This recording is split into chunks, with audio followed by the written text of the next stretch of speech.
Vozes do Planeta, com Paulina Chamorro. E aí, pessoal, bem-vindos, bem-vindas ao Vozes do Planeta al Mare, porque eu tenho o prazer de estar aqui na região do Lagamar, especificamente em Cananéia, com o pessoal do projeto Boto Cinza.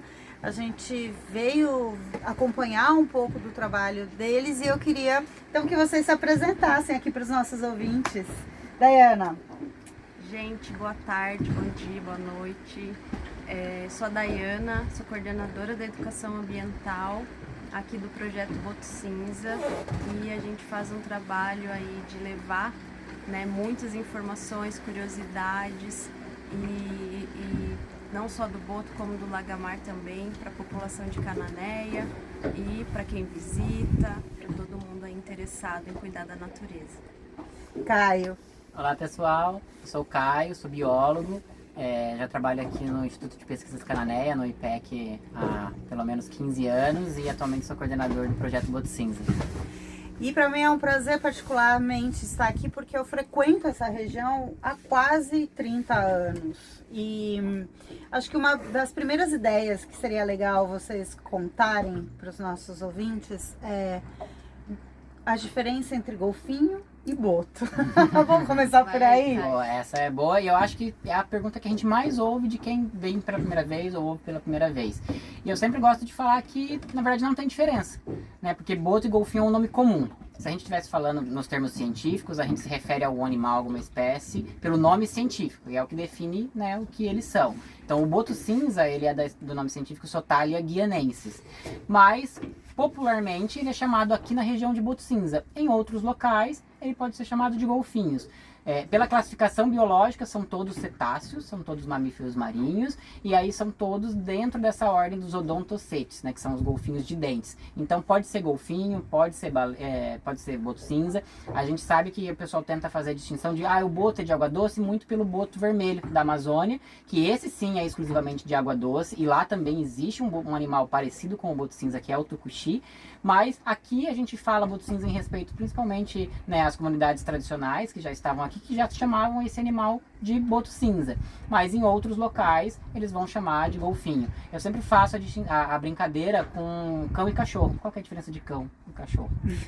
Nenhuma, mas é uma maneira, né, normal, coloquial de se falar.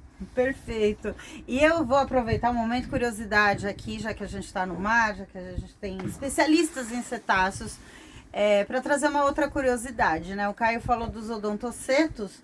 Você sabia que a orca é, na verdade, da ordem dos golfinhos, né? Não é baleia. Você sabia disso? Apesar de falar em baleia assassina, né? Dão esse nome horrível para ela. Mas é porque foi uma tradução até errada, né? Porque veio do inglês killer whale, porque ela comia baleia, então ela matava as baleias, não porque ela era uma baleia, né? Mas se a gente pega na classificação biológica, ela é um golfinho, ela tem os dentes iguais aos boto cinza. Exatamente, olha só, do boto cinza, igual. Daiana, e aí falando já da sua área de educação ambiental, a gente vê muito boto em saídas, né, o ano todo. E qual que é a importância de você trabalhar, porque o boto cinza, diferente do golfinho, ele sai muito pouquinho, né? Dá para ver muito pouquinho, mas dá para ver muito, né? Como é que é a observação aqui?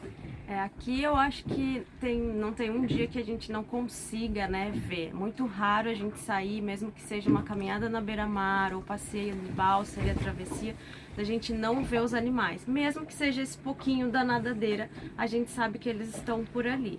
Então talvez uma dica mais fácil é observar as aves. Então se as aves estão ali por cima, né, nadando, elas estão procurando peixe, estão enxergando o peixe lá de cima, e aí fica mais fácil de você ver pelo menos as nadadeiras. Pode dar sorte de ver um salto, ver um pulo, ver ali um indivíduo que ele esteja um pouco mais ativo e você consiga ver ele com maior, né, proporção do corpo para fora da água.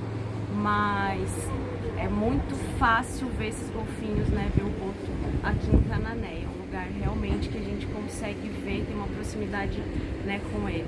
E falando dessa junção com a pesquisa, observação e pesquisa, quantos animais adultos são monitorados? Existe um monitoramento? Como é que é feito esse trabalho? Aqui hoje a gente faz esse monitoramento ao redor da ilha de Cananéia, através de uma técnica que a gente chama de foto-identificação. Então a gente tira foto desses animais com a câmera e aí consegue, através da nadadeira dorsal, ela tem pequenas marcas que a gente, né, faz a similaridade com a nossa digital. Então são meio que marcas únicas, onde a gente consegue individualizar cada um desses animais, montar um catálogo e usar modelos matemáticos, né, para fazer uma contagem, saber quantos indivíduos tem. Hoje a gente estima uma população de adultos de mais ou menos 400 indivíduos aqui na região. Olha só que interessante. E a gente estava dando uma volta. Quais são os principais pontos, Daiana, para vocês quando vão fazer alguma visitação para explicar sobre o trabalho do projeto Boto Cinza e em quais locais aqui dessa região, do entorno da ilha de Cananéia, né? Isso, acho que mais fácil pra gente conseguir ver o boto é a Baía dos Golfinhos, por mais que a gente fale boto e golfinho, é essa coisa que não tem diferença, é o mesmo animal que a gente vai ver. Mas a Praia do Pereirinha é uma praia que eles gostam bastante, tem alimento, eles ficam por ali, tem as estratégias, né, de pesca que eles conseguem fazer, então é uma praia de fácil acesso a você ver, né, ter esse encantamento, ver eles uma proximidade muito boa. A Ponta da Trincheira também é um outro lugar que a gente consegue, né, ter uma visibilidade, né, bem legal, mas os bichos estão por aí, estão em todo o entorno da ilha de Cananéia, estão em todo o Lagamar. Eu te comentava, né, aqui principalmente na Trincheira, que a gente está saindo dessa região aqui ao fundo. Quando eu comecei a vir para cá, há quase 30 anos, a gente andava e observava que tem um comportamento muito legal dos botos daqui, que eles vão, aqui tem um cerco, né, tem um cerco artesanal bem interessante aqui atrás da gente, mas eles também iam à beira da praia, encurralavam na beira da praia e pescavam ali.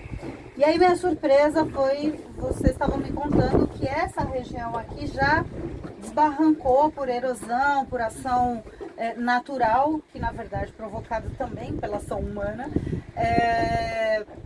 uns 100 metros já recuou. Como é que tem sido as alterações dessa região aqui de vida do Boto Cinza de Cananéia? A gente sabe que essas mudanças no ambiente marinho, elas são muito dinâmicas e elas são, até certo ponto, naturais.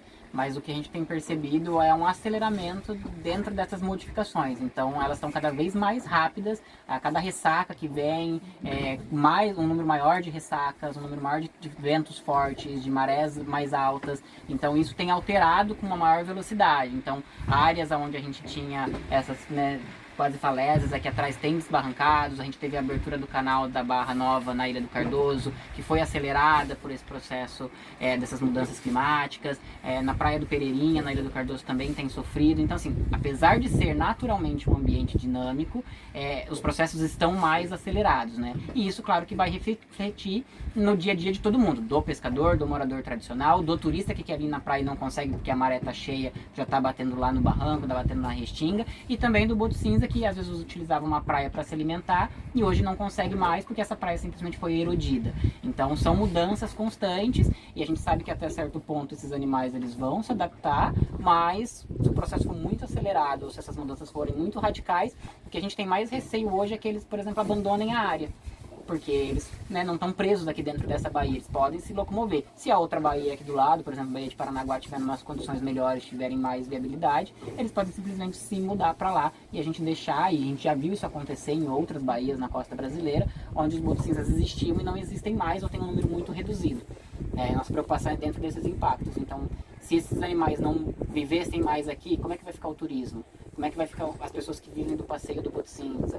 As hospedagens que dependem de turistas que vêm para ver o Boto Cinza. Então, não é só uma cadeia ambiental, né? É toda uma cadeia socioambiental que depende da existência do Boto Cinza aqui dessa região. Tem um comportamento já observado de abandono de uma região, né? A Daiana estava contando que começou a ficar com água mais doce, né? Tá sendo estudado isso ou não? Isso, a gente percebe, né, que eles têm esses locais de alimentação que eles frequentam mais. E assim, quando fica já essa água, essa mudança, que é o Valo Grande, que a gente estava comentando, né, já sofreu bastante manguezal, provavelmente as espécies de peixes, né, já mudaram bastante, e isso eles vão tendo uma certa resiliência, mas como o Caio falou, se essa mudança for muito radical, muito acelerada, essa resiliência talvez não acompanhe, seja melhor procurar um outro lugar como era o antigo, né, como era antigamente. Tá certo. Queria que vocês deixassem essa mensagem final do que significa trabalhar hoje, nesse momento de um mundo que está com tanto impacto, com tanta... Enfim, com tantos impactos em diferentes frentes, né, econômico, mas principalmente desse caos climático, e ainda trabalhar com conservação e conservação de espécies, o que significa para vocês? Acho que significa essa resistência, né, porque acho que nós somos de algumas gerações passadas que estavam acostumados a ter o ambiente natural. Então, pra gente era fato que a gente ia ter praia, ia ter natureza, ia ter floresta, fazer trilha, fazer cachoeira. E talvez a gente já esteja se percebendo que as gerações futuras talvez não tenham isso. Então, acho que a gente tem que estar nesse trabalho de resistência para ainda preservar lugares como o Lagamar Paranaense, o Lagamar Paulista, né, regiões que ainda a gente tem essa natureza preservada do antigamente, e restaurar muitos e muitos lugares em que essa natureza já foi tirada. Então, é uma resistência e continuaremos fazendo isso. E acho que eu gosto sempre de falar que quando a gente trabalha com conservação hoje, né, e acho que daí para todo sempre, que trabalhar com conservação, ela precisa envolver pessoas. Quem faz a conservação são pessoas, então não adianta eu só fazer a pesquisa, eu só proibir, eu só excluir os seres humanos dessa conta, que isso não vai funcionar. Enquanto não resolver outros problemas sociais, a gente não consegue resolver a grande maioria dos problemas ambientais. Então hoje a conservação, ela não tem que ser uma conservação ambiental, ela tem que ser uma conservação socioambiental. Ela tem que resolver o problema da falta de alimento, o problema da reciclagem, o problema da falta de trabalho, da falta de infraestrutura de saneamento básico, para daí a gente começar também a falar do reflorestamento, da restauração, do consumo consciente, da redução do consumo. Então são muitas camadas, né? Então assim, vamos trabalhar na conservação socioambiental envolvendo as pessoas. Não vamos excluir os seres humanos dessa conta, que acho que é assim que a conservação ela vai ser eficiente, que ela vai funcionar. Demais, adorei a fala de vocês. E eu agradeço especialmente então ao Projeto Boto Cinza por essa oportunidade de eu voltar aqui para o Lagamar, para esse caldeirão de biodiversidade, uma das maiores extensões de Mata Atlântica contínua que tem no país, é nesta região. Então não é só enquanto tem boto nadando, tem onças andando, é um mosaico de proteção também que acontece aqui, mas também é de uma cultura ligada ao manguezal muito forte, muito bonita de se ver. E obrigado também ao Silvio Rocha, que está ali por trás da câmera, hoje fazendo o papel de cinegrafista aqui do Vozes do Planeta. Então esse foi um pocket episódio trazendo muita educação ambiental e a importância da conservação de todas as espécies. Até uma próxima. Tchau. Tchau, tchau.